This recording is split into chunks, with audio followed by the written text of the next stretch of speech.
O imperador Nero é lembrado como um homem cruel e um ferrenho perseguidor dos cristãos. Seu nome passou a ser sinônimo de indecência por suas supostas aventuras carnais, extravagâncias e excessos. Porém, novas evidências sugerem que, apesar de Nero ter sido mais grosso que papel de embrulhar pregos, ele também teve seus momentos de bondade. Sejam bem-vindos! No vídeo de hoje vou te contar o lado bom do Imperador Nero que poucos conhecem. Então eu conto com o teu like e sem mais demora, vamos para a história. Nero tinha apenas 16 anos quando assumiu como quinto imperador de Roma. Ele chegou ao poder em meio a um forte clamor popular por mudanças e grandes expectativas. Acreditava-se que com ele começaria uma nova era de ouro. Apesar de sua inexperiência, Nero era jovem e enérgico e adotou políticas que o tornaram popular. Medidas administrativas abrangentes, incluindo reformas fiscais e monetárias, assim como grandes projetos de construção, estiveram entre suas realizações mais conhecidas. Ele também melhorou o sistema de abastecimento de alimentos em Roma e distribuiu dinheiro ao povo.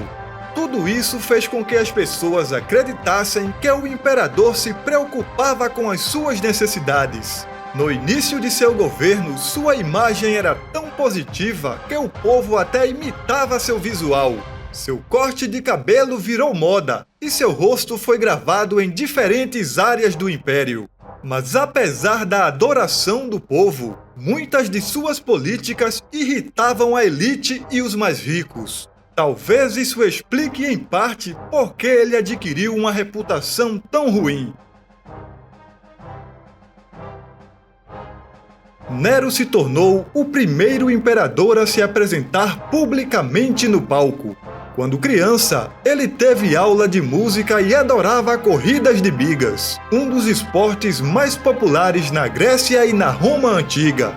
Também era apaixonado pelas lutas de gladiadores. Assim, a organização de espetáculos e o custeio de entretenimento de todos os tipos para o povo era um elemento muito importante de seu governo.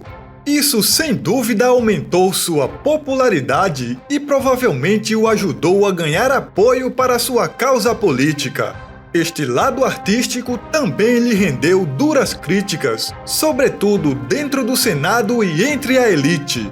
Mais tarde, após sua morte, a ideia de que Nero era um artista equivocado permaneceria.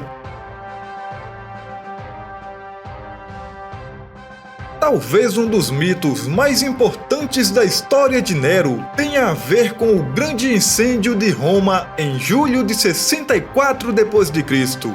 Os incêndios em Roma eram comuns, mas este teve uma dimensão sem precedentes. Durante 9 dias, as chamas consumiram ferozmente tudo o que estava em seu caminho, de um lado a outro da cidade. A alta densidade populacional e a precariedade das moradias fizeram desta uma catástrofe perfeita.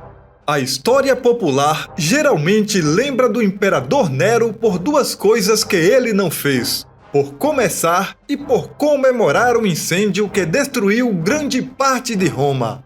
Estudos apontam que Nero não foi o responsável pelo incêndio, que pode ter sido causado por um acidente em um armazém. Por sua vez, o próprio Nero, para apaziguar as acusações contra ele, culpou os cristãos pelo incêndio, que foram eliminados em massa. Esta decisão o levou a entrar para a história como um dos maiores e mais ferrenhos perseguidores de cristãos de todos os tempos. No entanto, após o famoso incêndio, o imperador voltou para Roma de sua casa em Âncio e organizou uma força-tarefa para ajudar os romanos afetados. Mas as verdadeiras inovações de Nero vieram durante a fase de reconstrução da cidade. Para prevenir futuros incêndios que pudessem causar tantos estragos assim, Nero implementou uma rigorosa legislação anti-incêndios. Antes de Nero, Roma era essencialmente um barril de pólvoras no tamanho de uma cidade de grande porte. As ruas estreitas e os prédios de madeira construídos um em cima do outro permitiam uma rápida propagação das chamas, a ponto de sair do controle em instantes. A reconstrução que ocorreu após o grande incêndio seguiu as ordens de Nero. Ruas muito mais largas, casas e edifícios construídos com pedras ou tijolos e limite de altura para as edificações.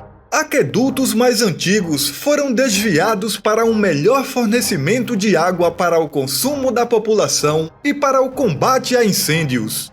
Nero formou uma grande brigada de vigias noturnos dedicada a manter a paz e o combate a incêndios. Devido aos planos do imperador, o desenvolvimento urbano de Roma tornou-se mais disciplinado e cuidadosamente planejado do que era antes.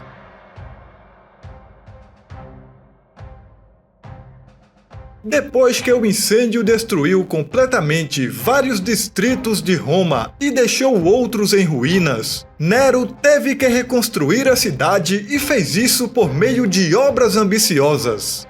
Uma das obras foi a Domus Aurea, um grandioso palácio que ocupava cerca de 50 hectares.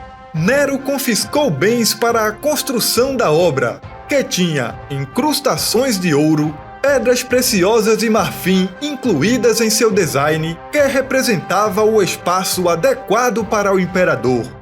A Domus Aurea não foi concluída antes da morte de Nero e foi amplamente criticada por seus opositores políticos que questionavam seu gosto pelo luxo e extravagância. Além desta obra imperial, Nero estava particularmente interessado em projetos de engenharia moderna e arquitetura inovadora. Ele construiu anfiteatros, mercados de comida, casas novas para as pessoas afetadas pelo incêndio e termas públicas. Muitas de suas obras, no entanto, foram destruídas mais tarde e só ficaram consagradas em moedas ou descrições. Nero herdou um império em um período de crescente tensão com seus rivais. Para alguns historiadores, a maneira como ele lidou com esses conflitos é um de seus poucos legados. O imperador reagia misturando a força militar com a diplomacia, ao mesmo tempo que projetava uma imagem de um líder forte e protetor do império. Um bom exemplo é o que aconteceu com o Império Parta e o controle da Armênia. Após anos de conflito armado, Nero acabou resolvendo o problema diplomaticamente. Concedeu ao príncipe parta, Tirídates, a possibilidade de governar a Armênia, mas apenas se ele fosse coroado por um imperador romano. E assim aconteceu. No ano 66 d.C., Nero o coroou rei da Armênia em uma cerimônia que manteve a paz por muitos anos entre Roma e Pártia. De certa forma, Nero correspondeu às expectativas de parte do povo no que se refere a assuntos militares. Este é o lado do imperador Nero que poucos conhecem, embora meia dúzia de benfeitorias não compensem tantos anos de tirania e crueldades. Eu fico por aqui e te peço para deixar o like e se inscrever no canal para receber os próximos vídeos. Nos vemos na próxima história!